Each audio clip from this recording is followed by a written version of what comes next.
Hey. Hey. Hey. Were you able to do it? Yeah, so I'll share my screen. Hey, Moana. Oh, so you guys are together. So nice.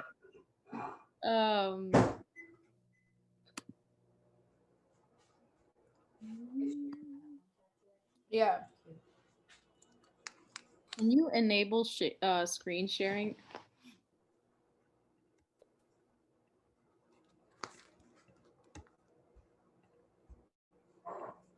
See if you can do it now. Yeah.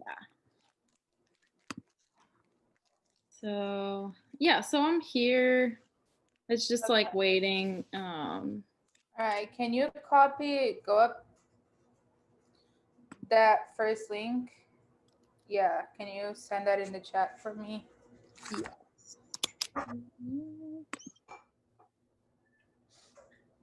Oh my god, sometimes I feel like a grandma with Zoom. I'm just like no, Zoom is weird sometimes.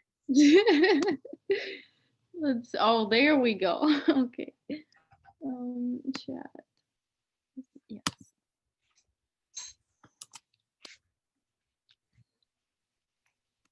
And then the stream key is always default, right? Yeah, and then go down. Mm-hmm. Open in your tab. And then copy the URL from over there and send that in the chat for me too. Okay, great.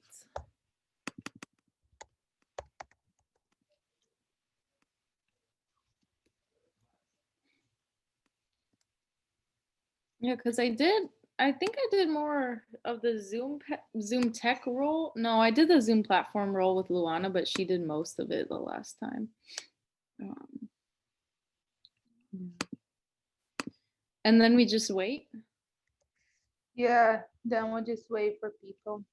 And the questions are gonna show up there, right there, and then you just copy the name and the question onto the chat. Okay. Amazing. Oh, I have to record this. That's right. Oh yeah. Dang, I hope I have. Okay, let me delete some stuff here. Hopefully, you're right. You're right. I forgot about that. Okay. Good. I forgot I had to record this one. Oh. Because, gotta make sure I have space.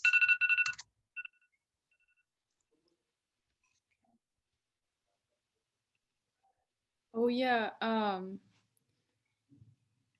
So once everybody's ready to go and the clock hits 10 minutes before, that's when I should go live? Like 10 minutes before? 10 minutes is too early, I found. Usually like 7:50, not 7, 6:57, 58. Oop, I'm burning my mac and cheese.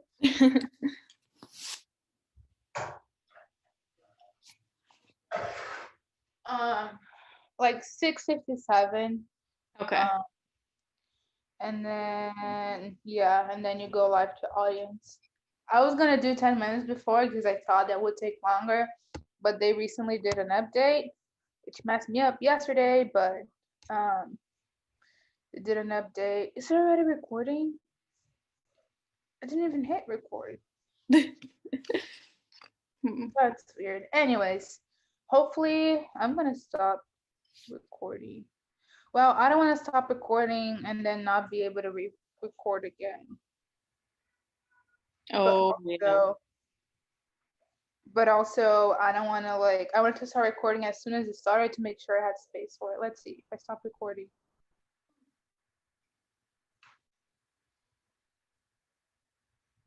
Stop cloud recording after stopping or receive an email. No, I'll just keep it going. Let's hope I have space. Yeah. Oh my God. It's really a pleasure to have both of you here with us tonight for our discussion. For our audience, I'm very happy that you are here too. I'm Mariana Friedel, the founder and director of MOSTRA, and we will start with a little introduction of our speakers tonight.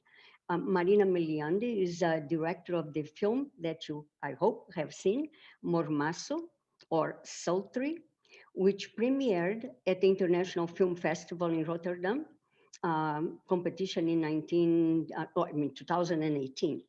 She has previously directed films such as A Fuga da Mulher Gorila or The Escape of the Monkey Woman, which premiered at Locarno International Film Festival. A Alegria is another one, The Joy, which premiered at the Cannes Film Festival, and Desassossego or Unrest, that made its premiere at the International Film Festival in Rotterdam also. Meliande worked as an editor for over 40 Brazilian films, including Girimundo or Swirl, Histórias que Só Existem Quando Lembradas, the translation is Found Memories, in Olmo and the Gaivota or Olmo and the Seagull, Pendula, and Chão, or I think it's Landless, the translation, right, of that.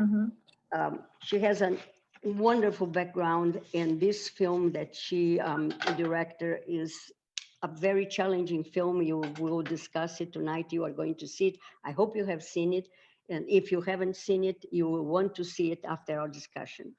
I also would like to introduce my dear friend, Franthiesco Ballerini. Franthiesco is our moderator tonight. And Franthiesco is a Brazilian writer, journalist, and filmmaker. He was a finalist for the 6th Jabuti Award, which is the most important literary recognition in Latin America, for his 4th book, which is called Poder Suave, or Soft Power, the first publication in the world exclusively dedicated to investigate the most important cultural soft powers. Among some of his books are Cinema Brasileiro no Século XXI, Brazilian Cinema in the 21st Century, Jornalismo Cultural no Século XXI, or Arts Journalism in the 21st Century. And he just, I think I just heard you just launched your 5th book, right? Yes. História do Cinema Mundial, History of World Cinema. Franthiesco worked also as a film critic and arts analyst for 8 years for the Estado de São Paulo, the 2nd largest newspaper in Brazil. We were very privileged to have Franthiesco with us in 2013, I think it was, right?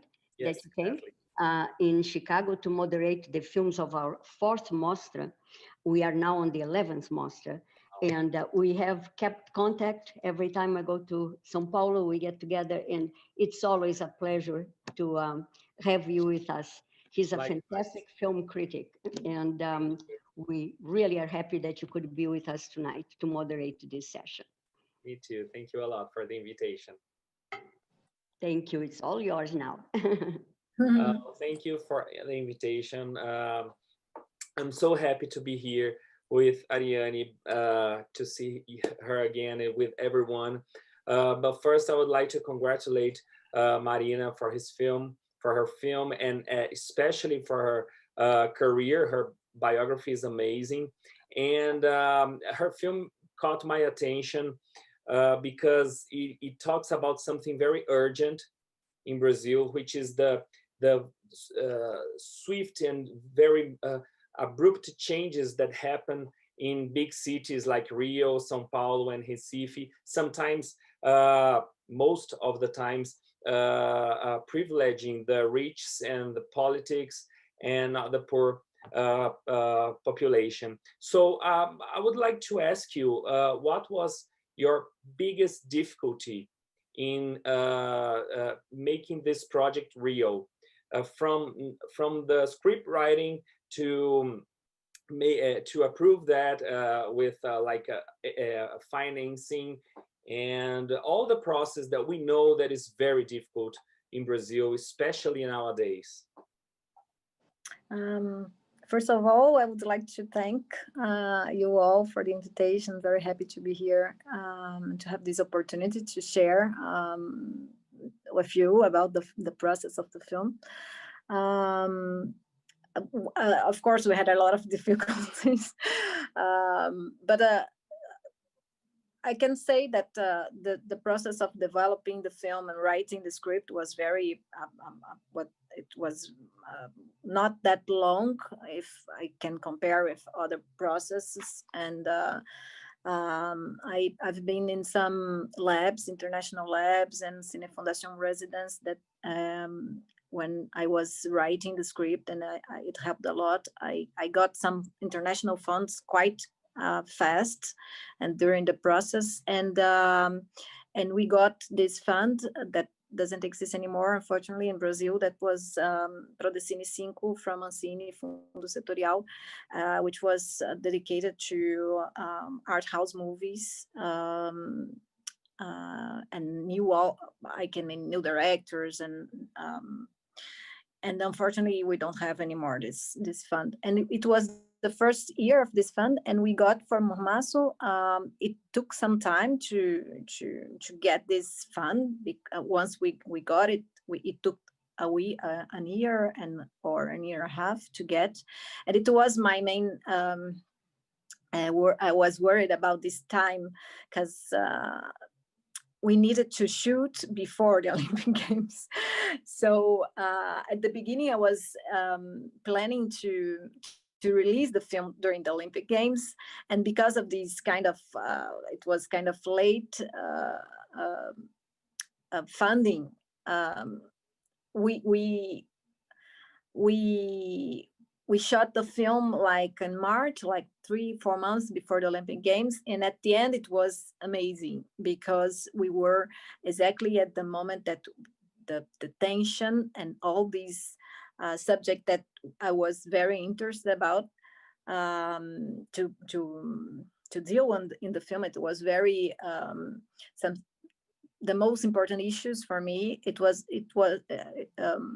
the tension between these real people that were living this crisis about how do you say even in Portuguese, I don't know what exactly the same. Crise imobiliária, I mean, a real estate crisis, speculation, because of these, they were threatened to lose their houses. And it was exactly at this moment that we shot that I met people from Vila Autódromo, and I was very impressed about their fight to resist, and their aim for resistance and to keep living in their lands. They were very attached and very organized, political organized, and they were kind of huge example of how we can make daily politics, I mean, for our city and to live in community. So they were a huge example for me, and it was a kind of tragic scenario also, because this neighborhood was very destroyed already also, and they were at the beginning, I think, 100 families, and at the end they were like 20 that remained, resisting and fighting to get this land. So you asked me the difficulties, but at the beginning, the main difficulty, it seemed for me to find the right moment to shoot. And then I found the moment that was really special, because we got this tension and we had a lot of different elements in hands to work in this film. And once I found Vila Autódromo and I was in love with these people and with this community and with this local space and neighborhood, the main challenge, I can say more than difficulty, challenge was working with them while they were living this huge challenge for themselves. And so and they received me, they welcomed me like I don't know, I have no words to say to thank them how they received me, because they were very open for this process, and they were very interested in being part of a fiction film. They were very used to be in documentary films about themselves, about their example of fight, of resistance, of story of life. And we managed to make a very beautiful process, managing to mix fiction and documentary, and to get this huge force of working with these elements that was really real and important and urgent, as you say, to be able to get this in the film as something that wasn't exactly a fiction. It is a fiction, it's a fantasy movie, but it has some real how to say, real feeling of something that's happening around us, and it's talking about a time and a present, and that's something that people are really getting through. Marina, this is not your first film, and it's an original script, right? The script is yours. Filmmakers usually have lots during their career, lots of ideas to shoot, but ideas are just ideas. To make it happen, it's a painful and long process. When did you have this idea to do this film, and how long did it take for you to really decide to make this idea a script and then shoot? What made you decide that? I was very worried and not feeling well about the process of I'm from Rio, and I've lived in Rio from almost all my life. I'm very attached to the city, and I have a kind of passion-hate relation with the city, and I was very worried about this process that we were all living, and as a spectator, I can say, more than active community, because it was very violent process of changing, of urban changing, this process with Olympic Games and also with World Cup. Rio changed a lot in urban, urban changes, I can say, and economic also. Suddenly the city has become to live huge transformations, and without any kind of social, how do you say, não tinha nenhum tipo de convocação popular, de discussão, debate. We we had no popular debate about what we were gonna leave or pass in the next years to be able to have these huge events, no? So and at the same time, it was a kind of euphoria because now in the terms of political discussion, everyone was like, no one would like to criticize and to problematize this kind of process, because everyone was looking as something good and positive for the city, that everyone would have some kind of benefit because of this. It would attract a lot of investments for the city and people. So we had this kind of euphoria about this process, and public politics about it was very hard for people from lower classes, especially. And it started a kind of very violent process of removal, we can say, removal of neighborhoods. Huge neighborhoods were removal in a very violent way. And I started to watch this kind of process with some feeling of impotencia. How to say this? Impotence, right? Impotence. Ariane, your audio is muted. Impotence, I can say. There were not space to, like to discuss this public in a kind of public way. Even the medias were very positive about this process, and then we started to see that this violent process, and I was very incomodada, how to say this, about it. I was very touched and bothered about it, and I started to write and to think about this.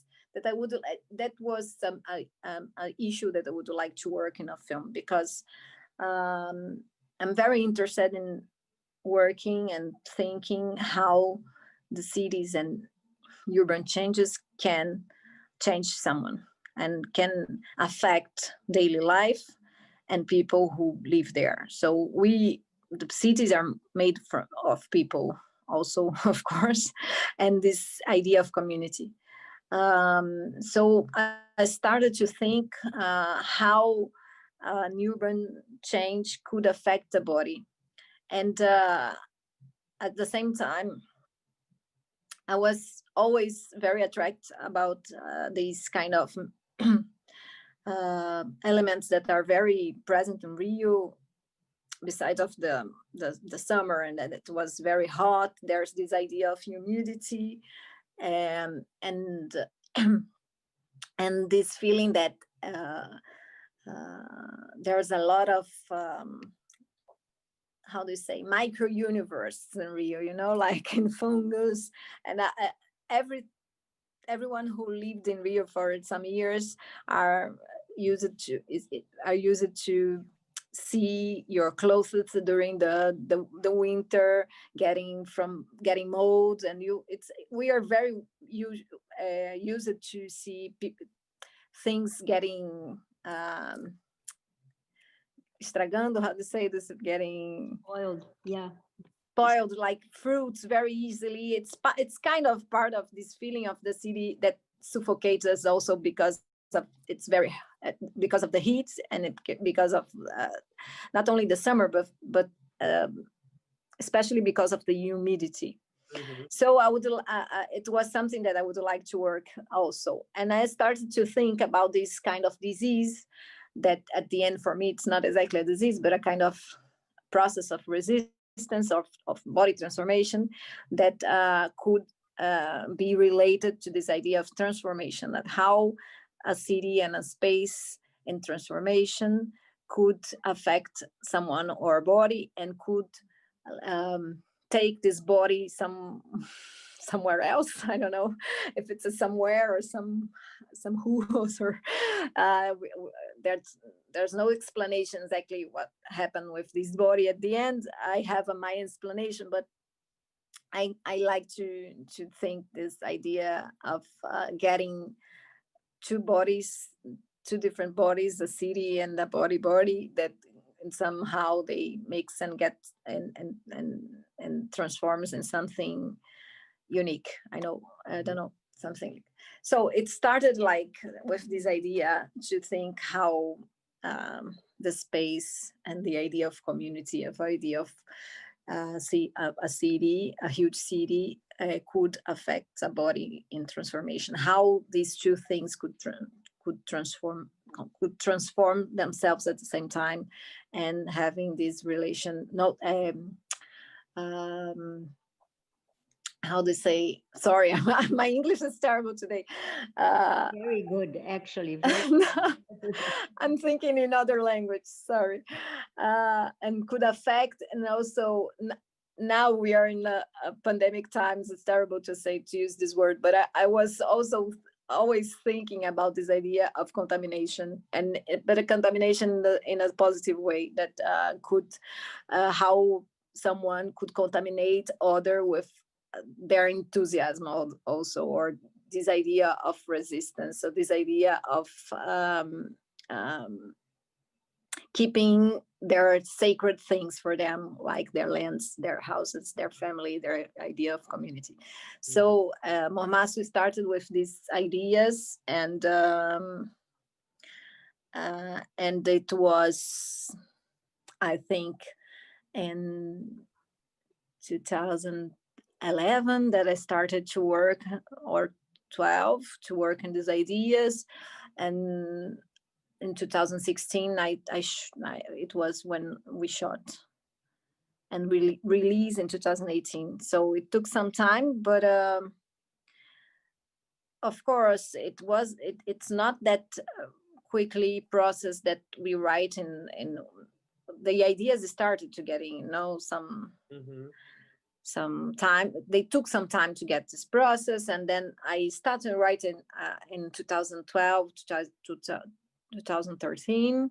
So 1 year after I had this fund, I think I was selected, and then 2 years after we had the fund to shoot.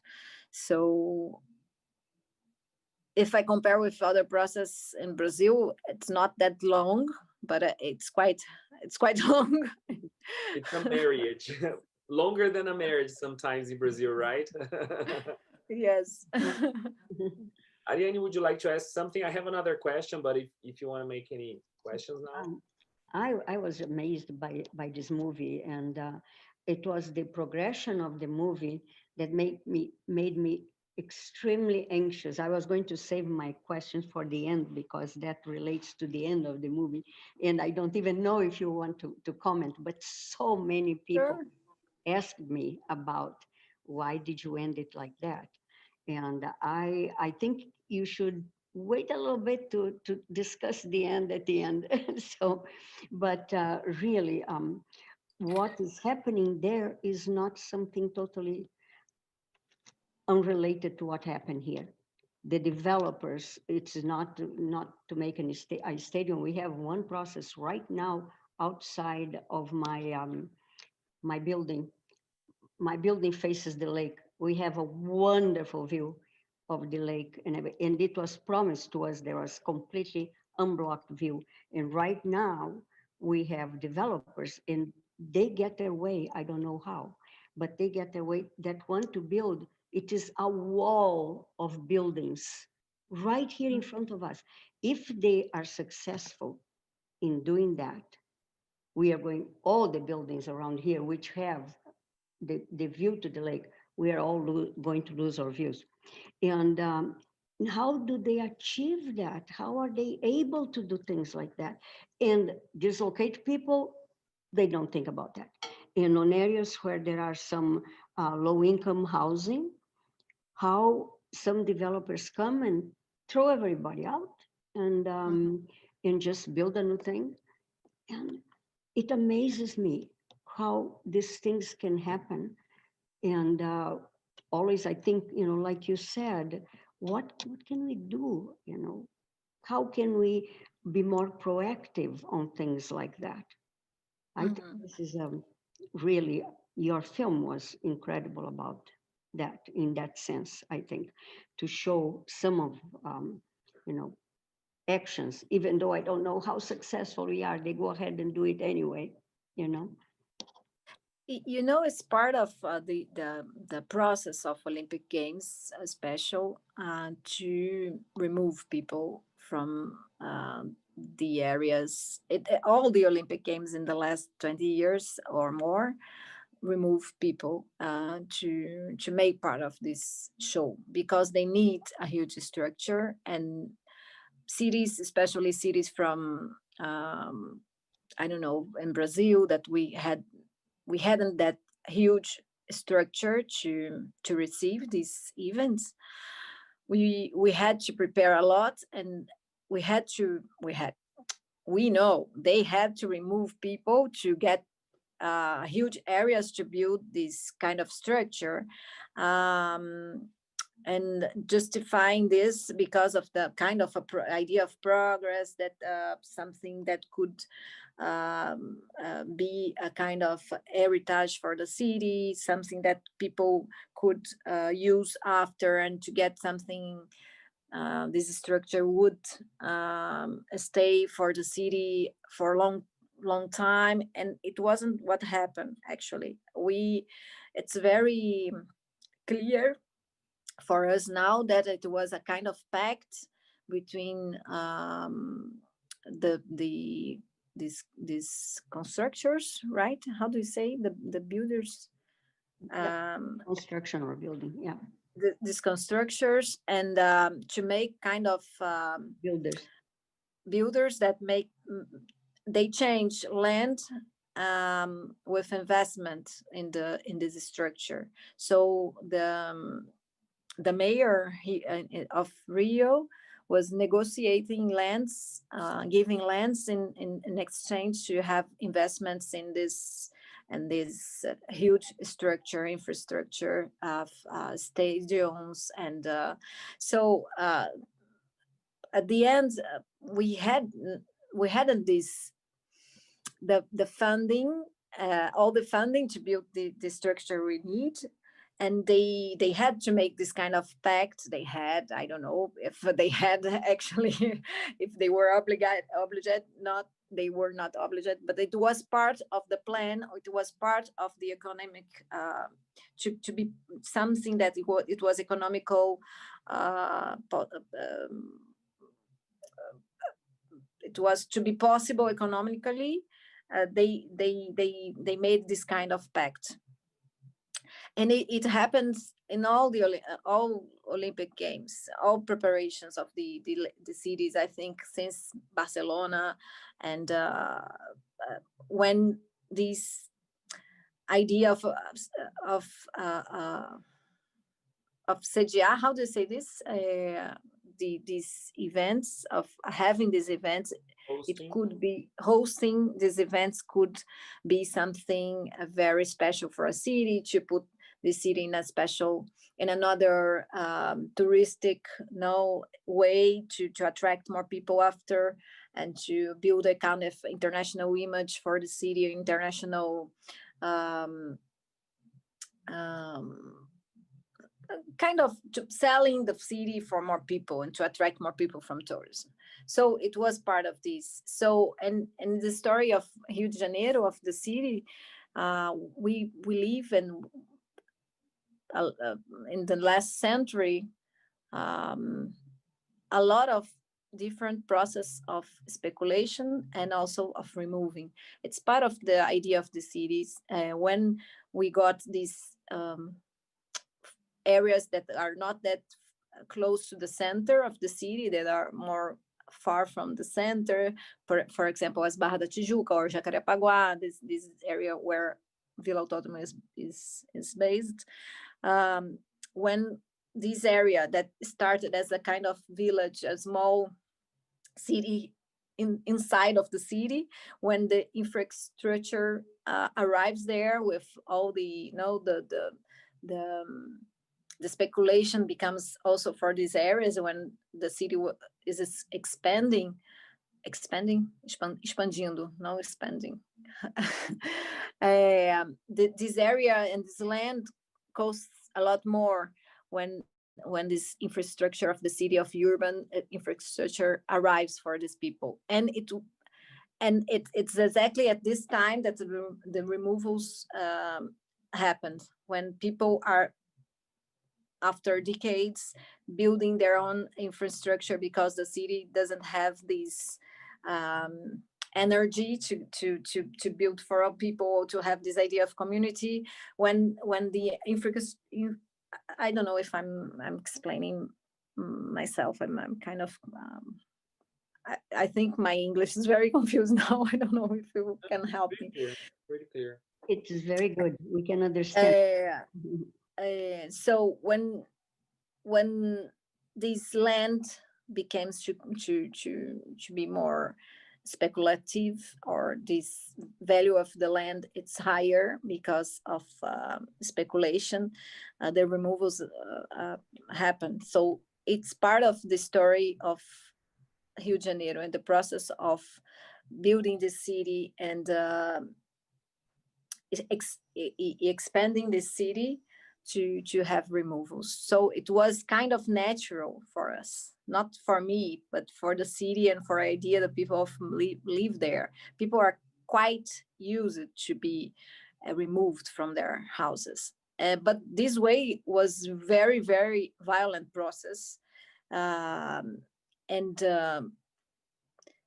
not that justified, because it was justified because of this event, but it was an event that was like, what, 1 month during, I don't know, they were not, it was not a process that was long-term process. So it was very hard for people to be obliged to get another place to live, and to not negotiate with the mayor and with the a better place to go.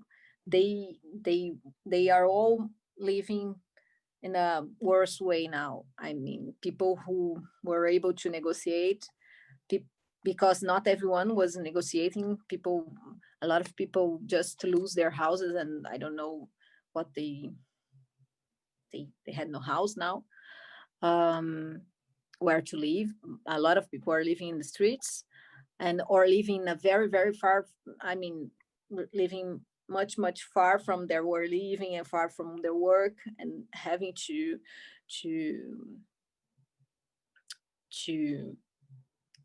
pass, I don't know, 2-3 hours to go to work. I mean, very far from they were living.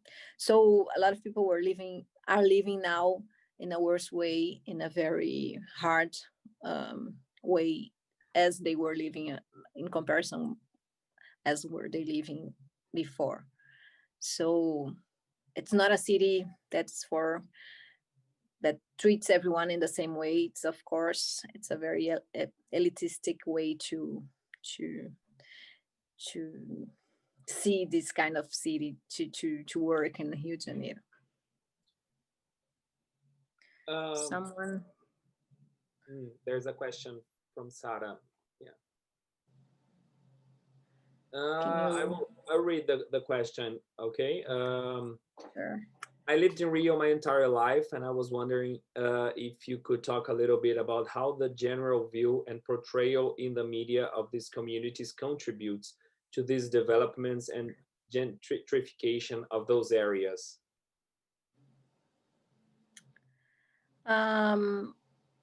You mean, Sarah, you mean of these communities that were removed?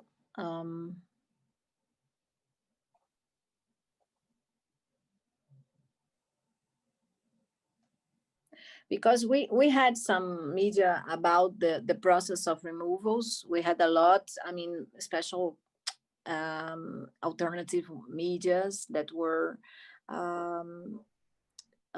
interested in this issue and to talk about it. But the big media was very,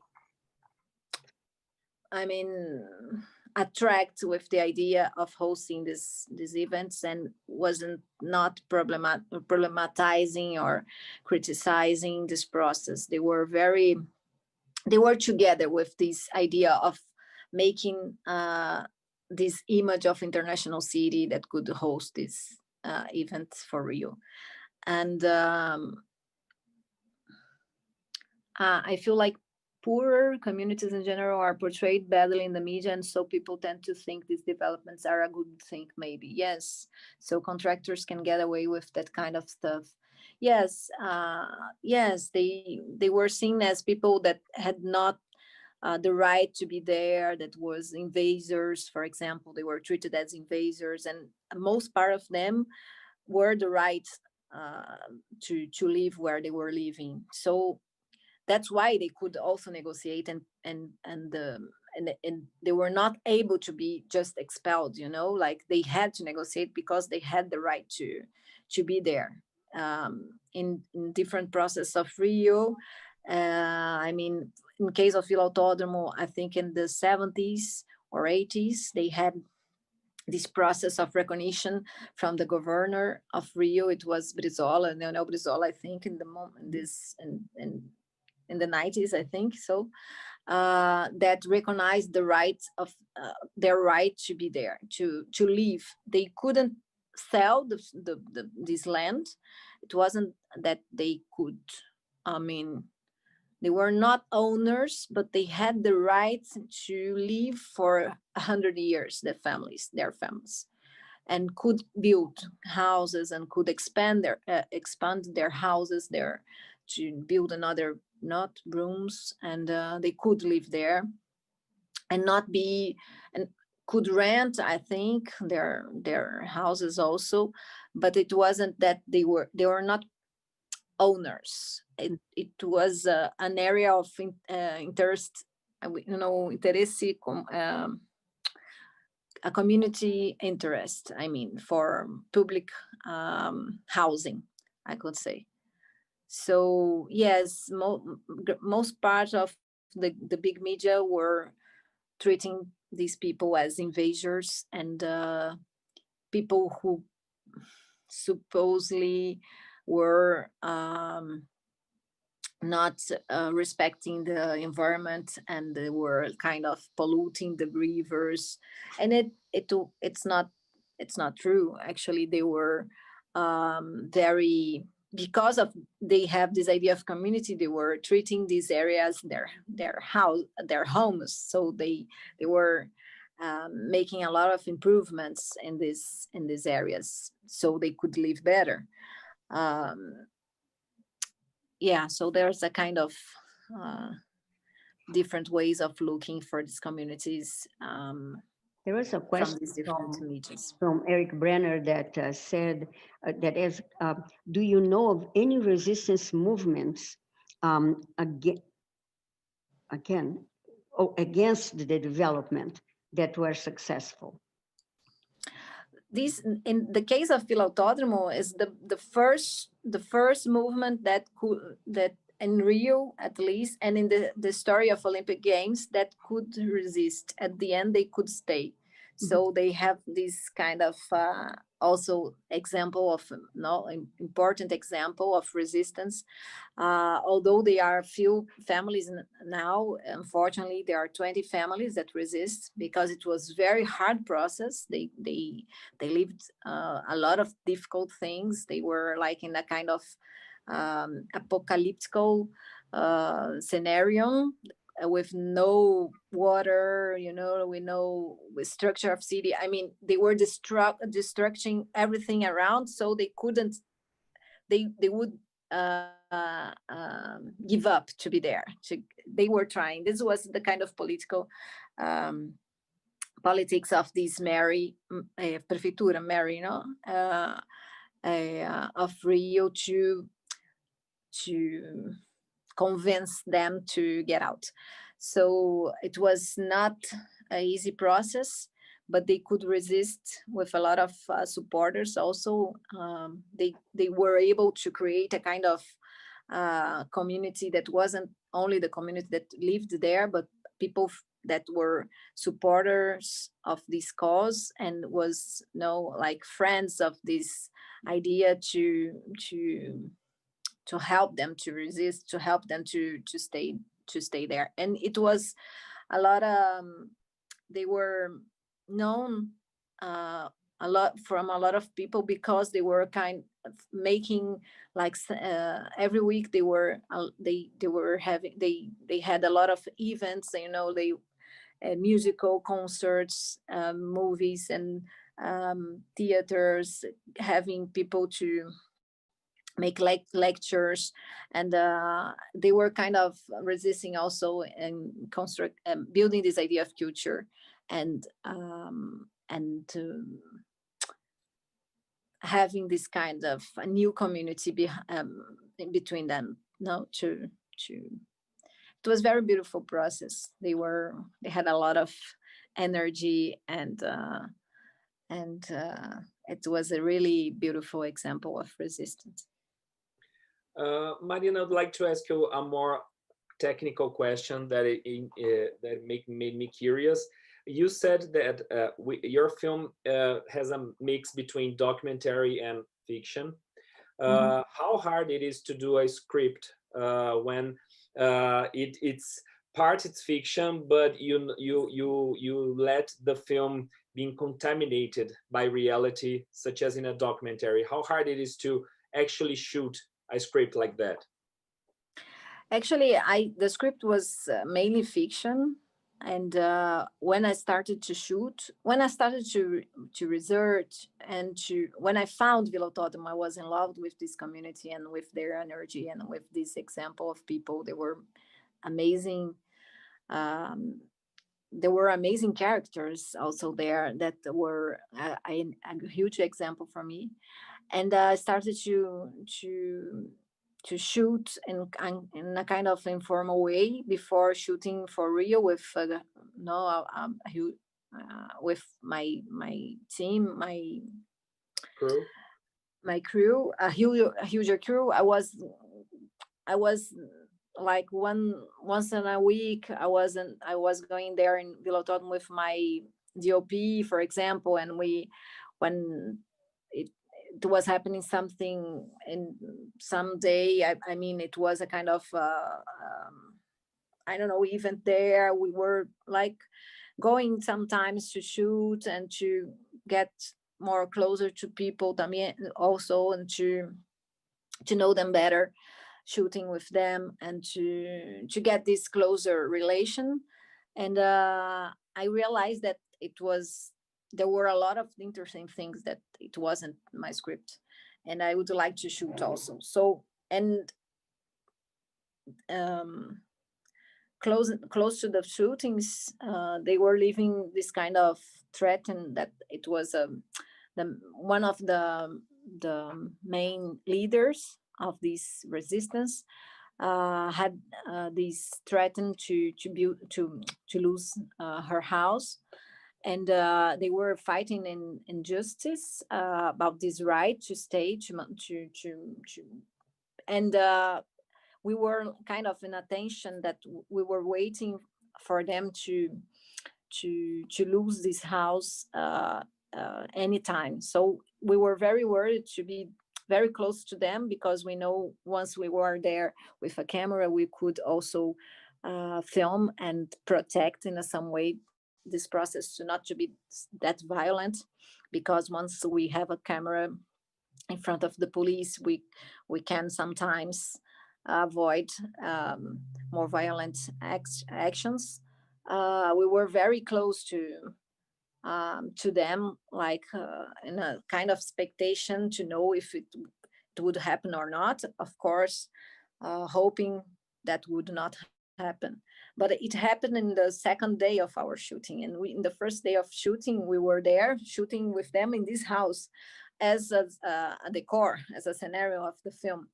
And it was a kind of surprise. In the second day of shooting, we started our day with helping them to pack their things in this house, because it would be destruction in a few hours. And they were kind of the police was around of all of them. It was a huge tension, and at the end we managed to shoot while with our characters and actors. while it was happening. And Sandra, that the actress who plays Dominga, is someone from the community for Rio, one of the leaders also. So she was really inside of this action, and very worried about with the community of what would happen with them. And it was a very stressful day and very sad day, but it was the moment that I realized that this documentary material could brings a lot of would bring a lot of interesting things from the film also. And I was very attracted once we were shooting to use more documentary materials, but it was not that planned in the script in the beginning, because I couldn't know what would happen exactly, and when would happen exactly. So I was, during the process of shooting, very, open to look for the process in a way that we could manage to have everything that was happening with us also, well, in a way that we could also be part of this in a positive way for them, in a way that they were kind of using us also to protect them, and in a way that we couldn't in some way, how do you say, shoot this issue in a respectful way. I was very worried to be respectful with this tension moments. So, and it was a kind of partnership, because they were very, at the end, very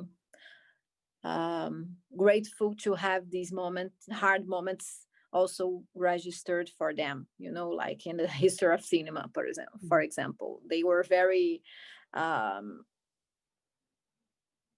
they feel they are part of something else also, in a way they are part of a fiction film, and it could how do you say that, it could reach more people than it would reach in other kinds of materials they were used to work as documentary films, for example, or more journalistic, periodistic ways of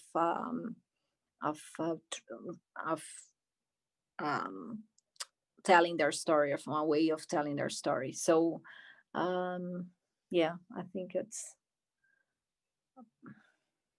I think it's let's see if I open. Yes. Tatiana de Lima Griffin, she asked, I would like to know at the end, if the young girl stays by Anna as she fully transforms and becomes part of the environment. Mm-hmm. It made me think of the hope placed in newer generations to be more closely concerned with the environment and those mutations. Was that part of your intention? Yes, I don't know if yes, I would like to have this kind of sensibility of this girl that lived all these difficult moments also, because she's part of this community that is removal. But this sensibility and curiosity about Anna's also, even if it's a very difficult moment for her, for herself, this girl, and to look of this kind of disease in a positive way, as I was saying before. I have also, I don't know if not everyone can realize this in the film, but I had this idea of Dona Rosa, that is the older lady, that also has a kind of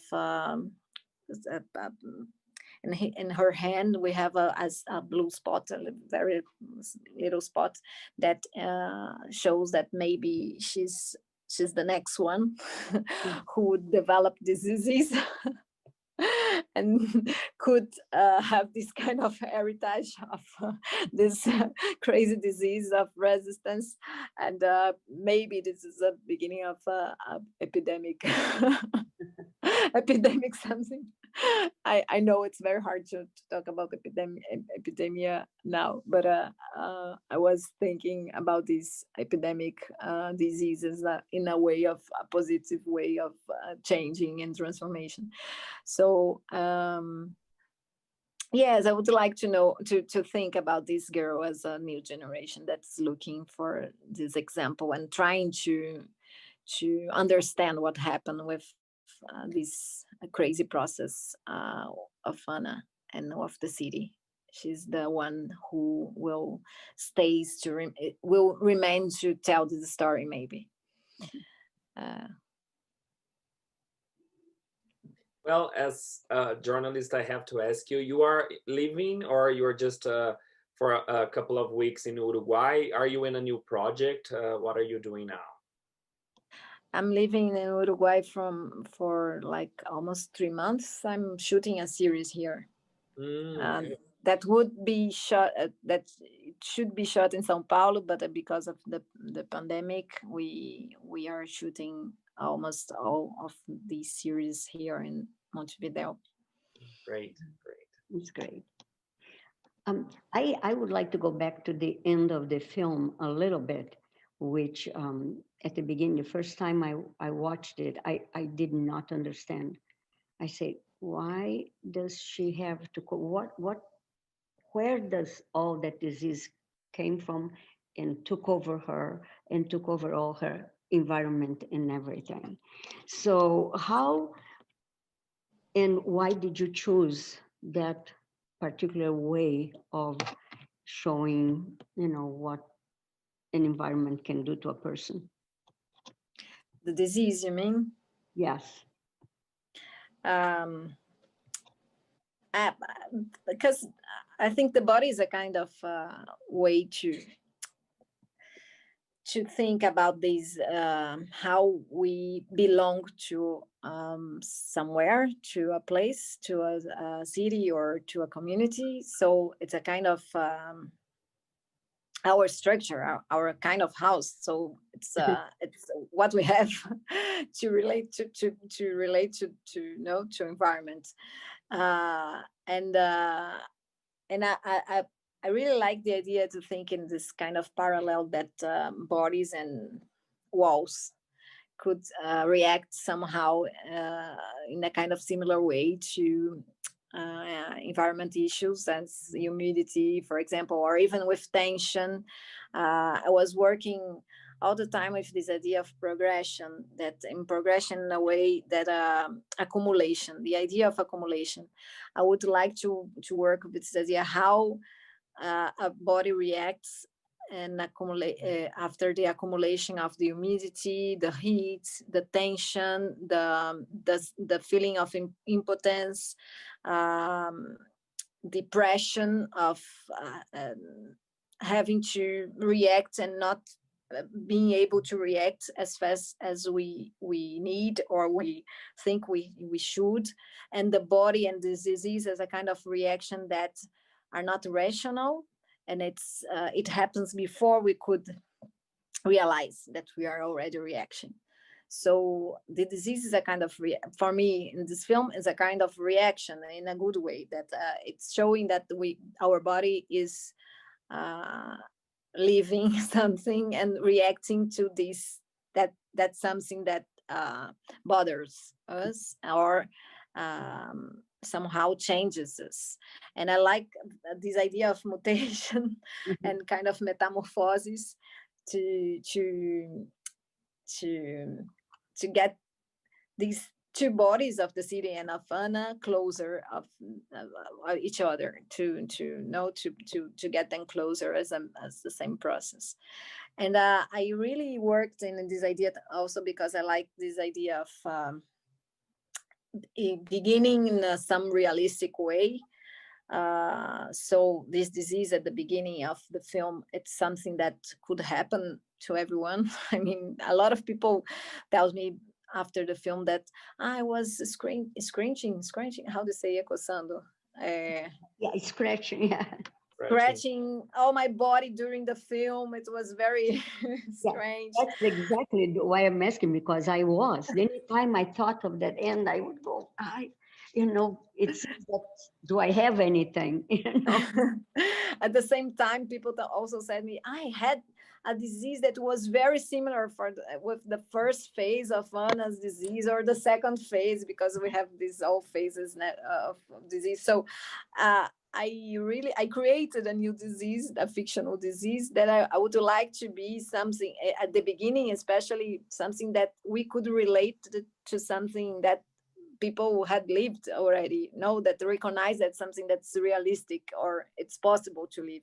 So it's a kind of process of recognizing ourselves in this character, not having this kind of feeling of proximity, to be close to her, to feel something not similar, but to scratch like her, to have this contamination of this feeling of being ill, or feel this disease in some way in our bodies when we are watching.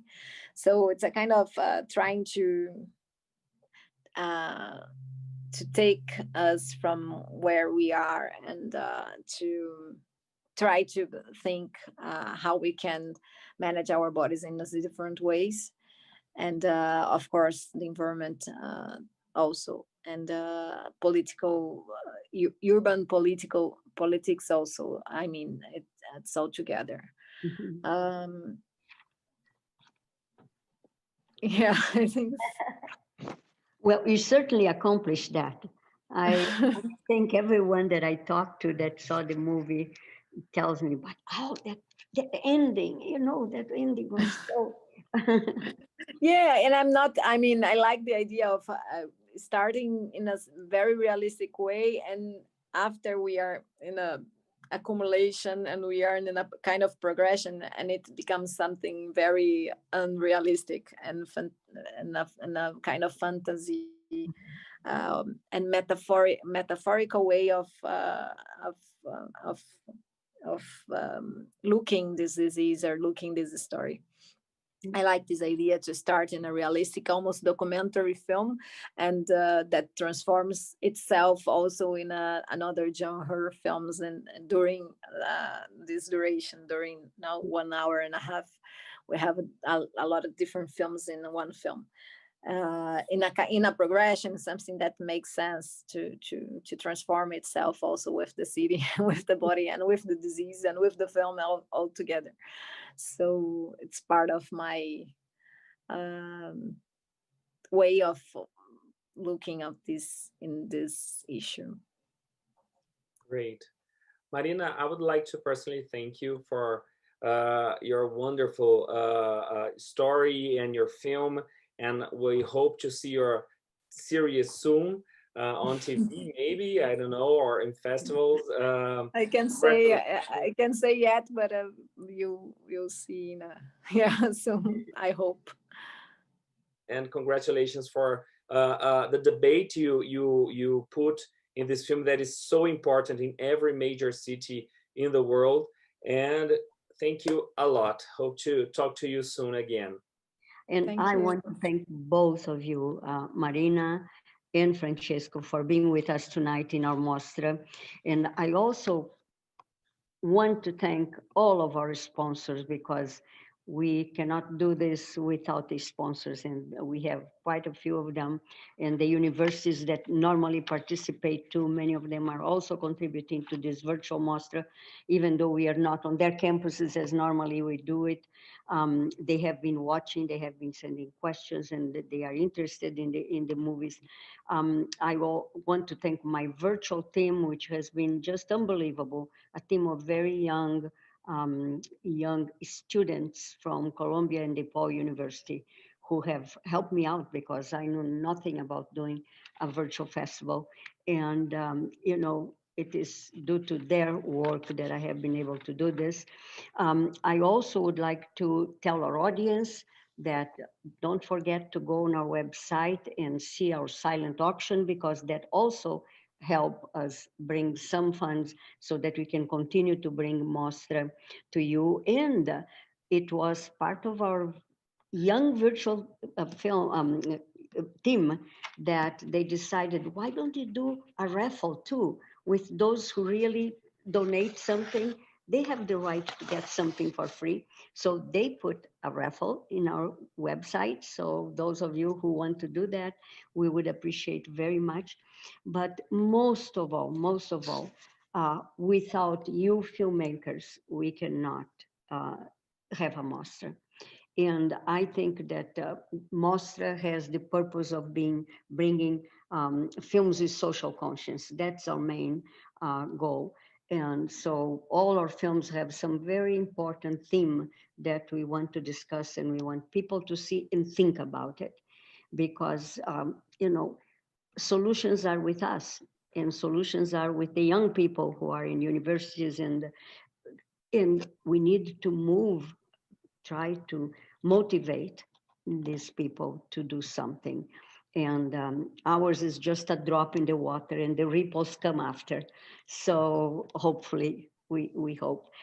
I really appreciate, Marina, to be able to meet you virtually. It was my pleasure.